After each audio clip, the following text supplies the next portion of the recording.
आज के इस लेक्चर में हम बात करेंगे सेल के ऊपर कि सेल क्या है, क्योंकि इस चैप्टर का, इस सेक्शन का जो सबसे फर्स्ट टॉपिक है दैट इज सेल। सेक्शन 1 जो है वो हमारे पास सेल के बारे में है, सेल बायोलॉजी है। सेल बायोलॉजी को अगर हम देखें तो इसको फिर 4 चैप्टर्स में डिवाइड किया गया है। उनमें से फर्स्ट चैप्टर जो है वो सेल स्ट्रक्चर एंड फंक्शन है। तो सबसे पहले हम ये समझने की कोशिश करते हैं कि सेल क्या है, व्हाट इज सेल। सेल को अगर हम डिफाइन करें तो इसका डिफिनेशन कुछ यूं है कि it is structural and functional unit of life. Structural and functional unit of life, या it is structural and functional unit of all living organisms, right. तो यहाँ पे 2 इंपॉर्टेंट चीजें हैं, एक जो है वो है स्ट्रक्चरल यूनिट और दूसरी चीज है वो है फंक्शनल यूनिट। तो अब हम समझने की कोशिश करते हैं कि स्ट्रक्चरल यूनिट का क्या मतलब है। 2 चीजें, एक है स्ट्रक्चरल यूनिट और दूसरी क्या है, फंक्शनल यूनिट। तो फर्स्ट ऑफ ऑल हम स्ट्रक्चरल यूनिट को डिस्कस करते हैं कि स्ट्रक्चरल यूनिट का क्या मतलब है।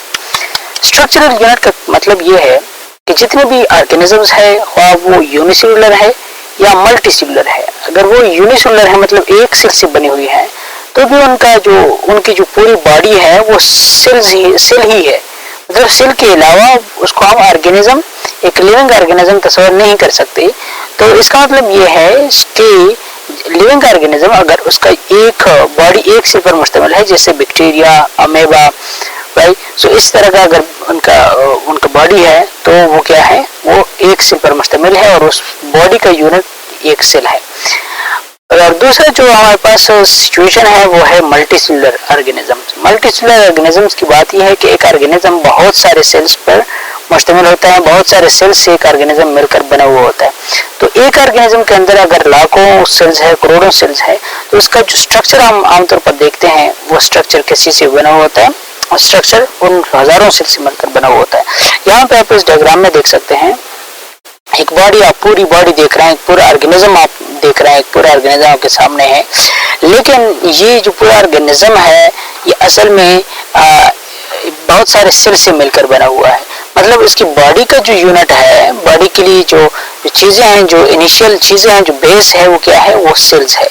तो सबसे पहले क्या होता है कि सेल्स आपस में मिल जाते हैं, जो सेम सेल्स होते हैं जिनका एक सेम फंक्शन होता है, वो मिल जाते हैं और वो एक स्ट्रक्चर बना लेते हैं कंबाइन, जिसको हम टिश्यू कहते हैं। वो टिश्यू बना लेते हैं, राइट, वो टिश्यू बना लेते हैं। दूसरा स्ट्रक्चर क्या होता है, फिर एक टिश्यू जो है वो एक फंक्शन परफॉर्म करता है, इसके साथ एक दूसरा टिश्यू आ जाता है, एक तीसरा टिश्यू आ जाता है, एक चौथा टिश्यू आ जाता है। तो बहुत सारे टिश्यूज जब आ जाते हैं, ठीक है, बहुत सारे टिश्यूज जब आ जाते हैं तो सारे टिश्यूज क्या करते हैं, 2, 3, 4 टिश्यूज जो है वो जमा हो जाते हैं, एंड ये सारे टिश्यूज जो है वो फिर हमारे पास आर्गन बना लेते हैं। ठीक है, वो आर्गन यहाँ पे बना लेते हैं, आर्गन बन जाता है। एंड एक आर्गन, यहाँ पे जो आर्गन आप देख रहे हैं, ये आर्गन बेसिकली हार्ट है, दिल है इंसान का। ये बहुत सारे टिश्यूज से मिलकर बना हुआ है, 1, 2, 3, 4 या इससे ज्यादा टिश्यूज यहाँ पे हो सकते हैं। वो सारे टिश्यूज यहाँ पे क्या करते हैं, इस आर्गन का हिस्सा है। फिर क्या होता है, बहुत सारे ऑर्गन्स मिल जाते हैं, बहुत सारे सैकड़ों ऑर्गन्स जो है वो मिल जाते हैं, फिर एक बॉडी बना लेते हैं जिसको हम ऑर्गन सिस्टम कहते हैं। ऑर्गन सिस्टम क्या होता है कि जितने ऑर्गन्स है वो आपस में डिफरेंट तरह की कोऑपरेशंस करते हैं, डिफरेंट तरह के कोऑपरेशन से ऑर्गन रहते हैं, एक दूसरे के साथ डिफरेंट तरीकों से जो है वो रहते हैं, और फिर वो जो डिफरेंट तरीकों से आपस में अरेंजमेंट कर लेते हैं, तो फिर इसको हम क्या कहते हैं, इसको हम बॉडी कहते हैं। तो यहाँ से यह साबित हुआ कि बॉडी का यूनिट क्या हुआ, बॉडी का यूनिट हमारे पास सेल है। Cell is the structural unit of living organism. अब हमने यहाँ पे एक ह्यूमन बॉडी को देख लिया, लेकिन हमारे पास एनिमल्स भी हो सकते हैं, दूसरे एनिमल्स, हमारे पास प्लांट भी हो सकते हैं। तो जितने भी लिविंग ऑर्गेनिजम्स है, और लिविंग ऑर्गेनिजम्स में भी 2 किस्म के हैं, एक यूनिसेलुलर है और एक मल्टीसेलुलर है। तो ये सारे लिविंग ऑर्गेनिज्म के हमारे पास, सारे लिविंग ऑर्गेनिज्म यहाँ पे इम्पोर्टेंट है, ये इनके स्ट्रक्चरल यूनिट सेल है। अब दूसरा जो यहाँ पे पॉइंट है that is functional unit. Structural unit का मतलब क्लियर है कि हमारे पास सेल जो है वो स्ट्रक्चरली इंपॉर्टेंट रोल प्ले करते हैं। दूसरा जो एजम्पशन है, दूसरा जो इम्पोर्टेंट चीज है that is about functional unit, कि एक सेल की अगर हम बात करें तो सेल जो है वो फंक्शनल यूनिट भी है। किस तरह फंक्शनल यूनिट है, हम जानते हैं कि जितनी लिविंग ऑर्गेनिजम्स है, जितने है फंक्शनल यूनिट। तो फंक्शनल यूनिट को डिस्कस करते हैं। फंक्शनल यूनिट हमारे पास क्या है? फंक्शनल यूनिट का मतलब क्या है? एक बॉडी जो एक फॉर एग्जांपल आप प्लांट देख रहे हैं, पूरा प्लांट आप देख रहे हैं, प्लांट वेरियस फंक्शंस परफॉर्म करते हैं। प्लांट्स फोटोसिंथेसिस करते हैं, इनके अंदर रेस्पिरेशन होता है। प्लांट जो है वाटर अब्जॉर्प्शन करते हैं, इसके अलावा वाटर कंडक्शन का प्रोसेस है, इसके अलावा बहुत सारे प्रोसेस जो एक प्लांट के अंदर है, बहुत सारे फंक्शंस एक प्लांट के अंदर हो रहे होते हैं। लेकिन उन सारे फंक्शंस के पीछे एक यूनिट है। मतलब ये है कि ये सारे फंक्शंस जो है वो किसी न किसी एक यूनिट के अंदर हो रहे होते हैं। ऐसे बड़े ऑर्गन के अंदर डायरेक्टली नहीं होते, बल्कि उनके लिए यूनिट है। और यूनिट क्या है? यूनिट हमारे पास सेल है। ठीक है, यहाँ पे आप देख सकते हैं, ये हमारे पास एक प्लांट है, ये यहाँ पे एक प्लांट है। अब यहाँ पे अगर फोटोसिंथेसिस की प्रोसेस की हम बात करें तो फोटोसिंथेसिस का प्रोसेस क्या होता है?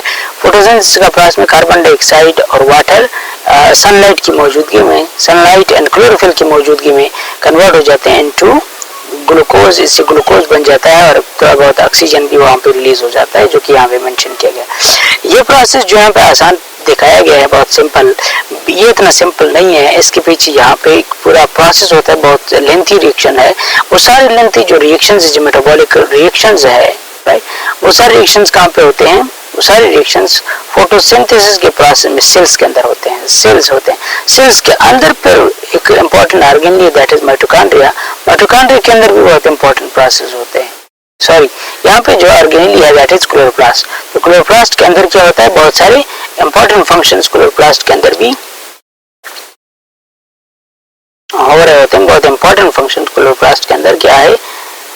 इंपॉर्टेंट फंक्शंस क्लोरोप्लास्ट के अंदर भी प्रेजेंट है, राइट। अब हम नेक्स्ट बात करते हैं। यहाँ पे अगर आप देखें, दूसरा प्रोसेस है रेस्पिरेशन का।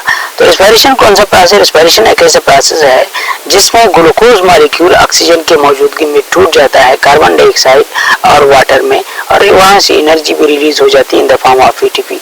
तो ये जो प्रोसेस है एटीपी का, जहाँ पे एटीपी बनती है, जो एनर्जी रिलीज होती है वही एटीपी है, वही एनर्जी है जो कि पहले फोटोसिंथेसिस के दौरान बॉन्ड्स के अंदर स्टोर हुई थी, वो यहाँ पे रिलीज हो जाती है। अब हम जब इस एनर्जी की बात करते हैं जो यहाँ पे रिलीज हो जाती है, तो ये प्रोसेस भी एक सेल के अंदर होता है। सेल के बाहर ये प्रोसेस मुमकिन नहीं है। तो ये प्रोसेस कहाँ पे होता है? रेस्पिरेशन का प्रोसेस भी सिंपली सेल के अंदर होता है। तो इन दो चीजों से हम ये देख सकते हैं, ये हम समझ सकते हैं, ये हम इससे ये रिजल्ट ले सकते हैं कि सारे फंक्शंस भी सेल के अंदर होते हैं। तो दो इम्पोर्टेंट पॉइंट से हमने आज ये साबित किया कि सेल जो है वो स्ट्रक्चरल एंड फंक्शनल यूनिट है लिविंग ऑर्गेनिजम्स की। Okay, so thank you for watching.